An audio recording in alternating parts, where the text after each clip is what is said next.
Hey, what's up YouTube? Down in the Smartphone Guy coming back at you with another video, and tonight I'm excited to bring to you a brand new device to this channel. This is the Xiaomi Mi 6. Now, I literally just got it today, so this is going to be a first impressions video, and I've had it for roughly around 10 hours.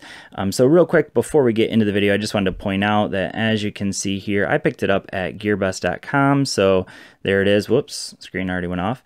And oops, let's go back into that. And you can see right now that it is on sale for $460. I'm not exactly sure what the regular price is. I believe it's actually $480 is the regular price, so $20 off. And while I'm at it here, another device that I've also reviewed on this channel is available for $500 right now. And a watch that I reviewed is also $110. That's actually the regular price as far as I can remember. But yeah, so with that being said, this is a $460 phone, and I'll leave the link down in the description if you are interested in picking it up. So I'm going to go ahead and jump into the actual device here. And first, before we get into that, I just wanted to show you what you get in the box real quick. So you can see that I picked up the 6 gigs of RAM and 64 gigs of onboard storage version of the phone. And before I'm done with my full review of this phone, I do want to do some comparisons with some other flagship devices from this year. So the S8, which I think, you know, there's a lot of ways that this phone kind of parallels that phone. And then also the LG G6. I do have the HTC U11 on the way, but of course I don't have it yet. So I think this phone also has a lot of comparisons to that device as well. So go ahead and set that off to the side. You do get just a very thin TPU case in the box with it. Of course, your SIM removal tool and some awesome directions in language that I can't read. So a couple other things you get in the box. So first of all, we get Type-C cable here for charging it, and then we have a Type-C adapter to a 3.5 millimeter, and that is because there is no headphone jack on this phone. So that would be kind of like the HTC U11. So they come with this adapter, and then we do also have a wall adapter for Quick Charge 3.0, and yes, this is the actual 3.0 Quick Charge adapter, even though it really doesn't say anywhere. You can see on here that maybe it is 3 amps. So go ahead and set that off to the side. And again, like I said, I picked up the 64 gig version. There is one that's available for a little bit more, and that one comes with 128 gigs. So there you go, $460. And here, if I change it to the 128, it's going to change the price to $540. So one thing that's definitely worth mentioning real quick before I get too far into this is the fact that this does not have expandable storage. So that would be maybe a detractor for some people. So with that being said, let's just kind of take a look at the device. First of all, an absolute beauty of a device. Again, this is an all glass backing, so you can see that it's definitely going to be a fingerprint magnet. It's also useful as a mirror, I suppose. And we have dual cameras here. So these are dual 12 megapixel cameras on the back, dual flash on the back as well. On the right hand side, we just have our power button and volume rocker. Not sure if you guys can even see that there. And this is an aluminum shell here. Aluminum sides. We do have an IR blaster on the top, as long as a noise canceling microphone. I already looked at that side. Nope, on this side we have our dual SIM. So this is a dual SIM phone, so that's nice. You know, for some people, I'm not sure I will be using that, but it is an option available. I might throw in a Cricket SIM in here just to test out what kind of signal I get with that device, or sorry, with that SIM. But right now we'll talk about what kind of service I'm getting on T-Mobile with my SIM in there right now. So on the bottom we have a microphone, Type-C, and then we also have a speaker as well. Up here on the front we have a speaker, so this is going to double as a microphone and a speaker, or sorry, a speaker for phone calls, but then also a speaker because this has dual speakers as well. And then we have an 8 megapixel camera up front. So let's jump into it. By the way, I should mention there's a home button there. And then these can actually be switched. So I have it as back button and recent apps. So you can change that in the settings. So that's nice. And let's go ahead and jump into the specs of the phone. So let's go into the description here. So first of all, this is a 5.15 inch display. and so that's definitely smaller than some of the other flagship devices that we have out this year. It is only 1080p as well, which I think it looks really great. I personally don't think 2K displays are necessary, but you know, that's just me. We have the 835 octa-core processor, and this one's actually clocked a little faster than what the one on the S8 is. So the S8 is clocked at 2.35. This one is clocked at 2.45 gigahertz. We already mentioned the dual 12 megapixel cameras. So this is 1080p. Let's see what else we have here. The Adreno 540, so that's the same GPU that you have on the S8. This is running a MIUI or MyUI, and this is actually running 8.2. So it says 8 here, but it's actually running 8.2. Let's see what else is worth mentioning here. Bluetooth 5.0, so this is only the second phone to have that. And of course, the other one is the S8, Samsung Galaxy S8. Now, this is the part that's going to be kind of a catch for some people. So, in the United States, in some areas, you will get 4G coverage, but it is missing a couple of important bands for AT&T and T-Mobile, and that is band 12 and band 17. So, essentially, this is kind of an easy way to tell you what you're going to get with this device. So if you've been on T-Mobile or AT&T for a long time, you probably remember the time that before they had band 12 and band 17 and you only had HSPA plus. In some areas you get LTE, in some areas you wouldn't. That's what you're going to get on this device, is whatever it was before band 12 and band 17 existed, because this does not have those. So typically that means that in larger cities you're going to get LTE. In more rural areas where I live, you're only going to get HSPA plus. So with that being said, you can see here I get 4G. That is actually HSPA plus, just so you know. So I'm getting about, if I go into speed test, that will tell me here. Go into the past results. So anywhere from like 4.5 to 7 download speeds, and you can see that was actually indoor, so that one I'm not sure can really count. But then right around 3 to 4 for upload speed. So definitely not the fastest, but it's very doable. That's HSPA plus. At work, I was actually getting LTE, so something worth mentioning. So there's our 1080p 5.15 inch display. So let's talk about performance. Of course, performance, it's running that Adreno, or not Adreno, it's running the Snapdragon 835 processor. I've only played a couple games on it so far, and it runs perfectly smooth. It actually jumped right back into the app that I was using.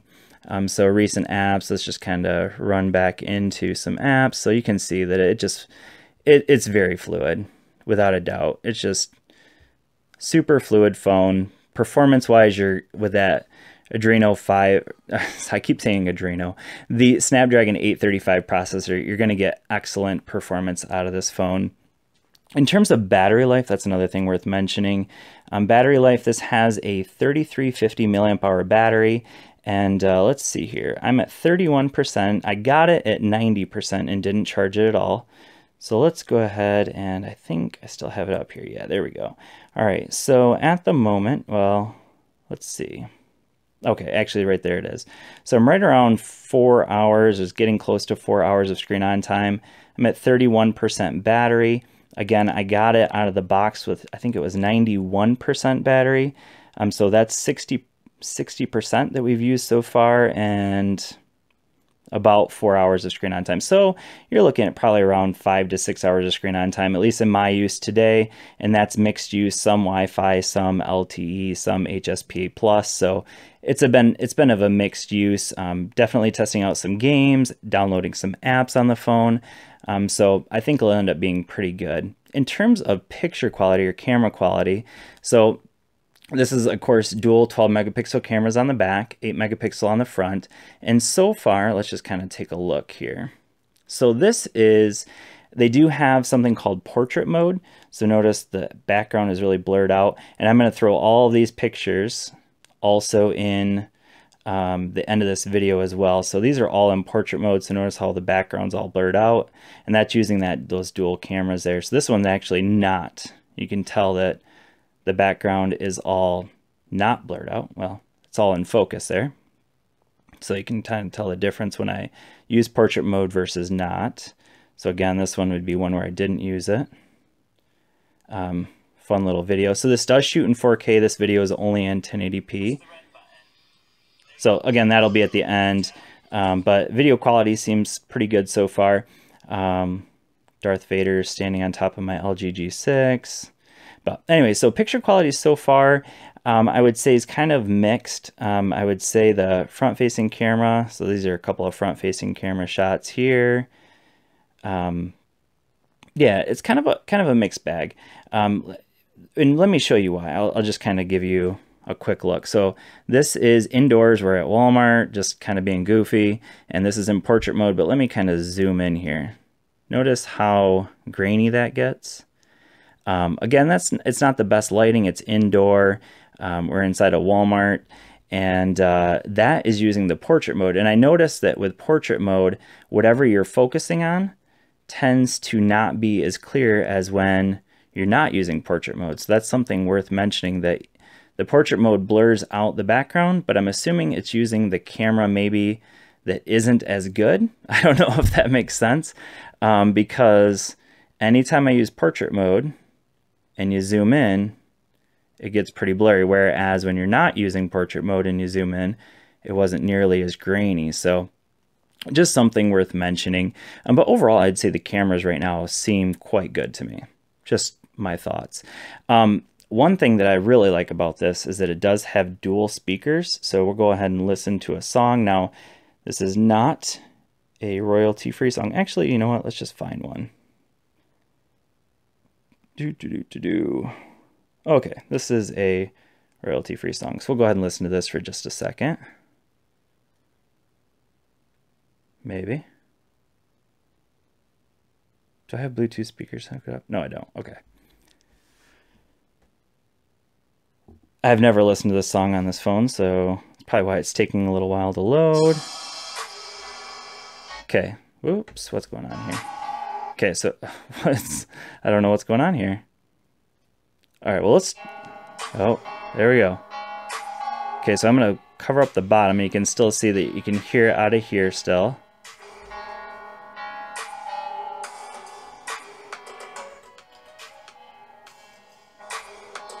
Okay, I'm going to put it up to my microphone now.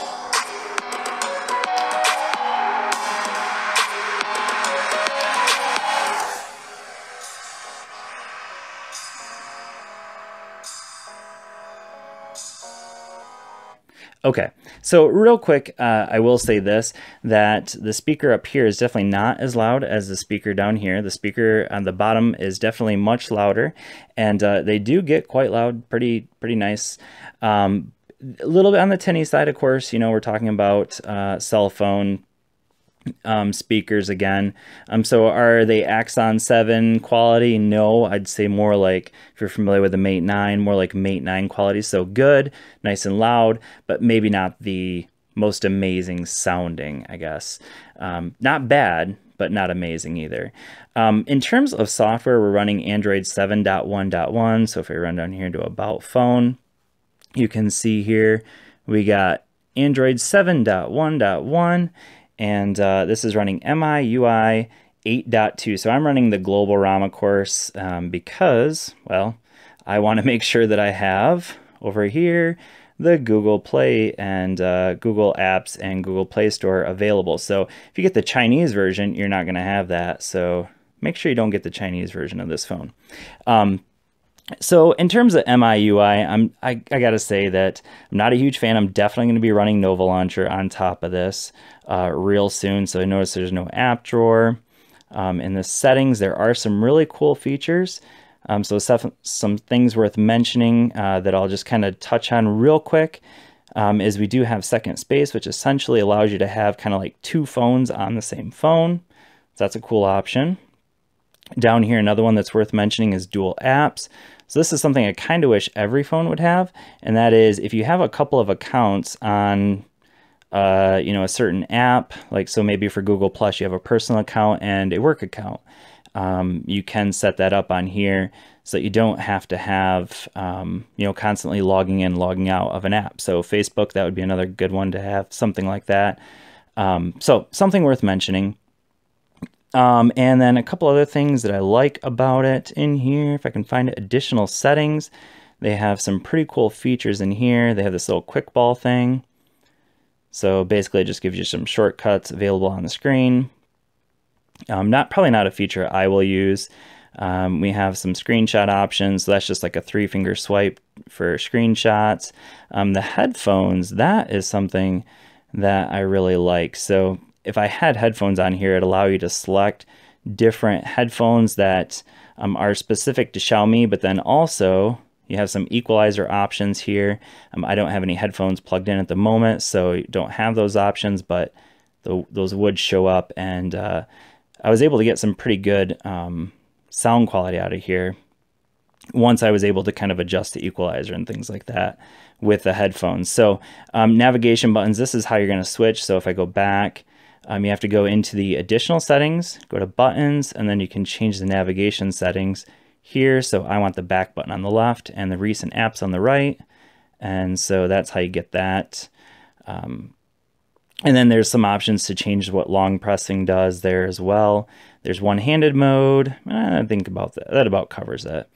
So I think the reason why I'm not a huge fan of MIUI or MyUI 8.2 or any version is just it does a little too much to make it look like an iPhone, I guess. So if I go to recent apps, notice that we have it set up like this. I'm more used to a more stock version of Android, and I guess that's what I prefer at this time. So anyways, overall, I gotta say for $460, this is an absolutely fantastic phone. I am really looking forward to, using it a little bit more as time goes on and giving you my full review and doing some comparisons with phones like the S8 and the G6. So thanks for watching. This has already been kind of a long video. I hope this has been helpful for you, and definitely check out the links down in the description, and I will see you all in the next video. Peace. Push the red button.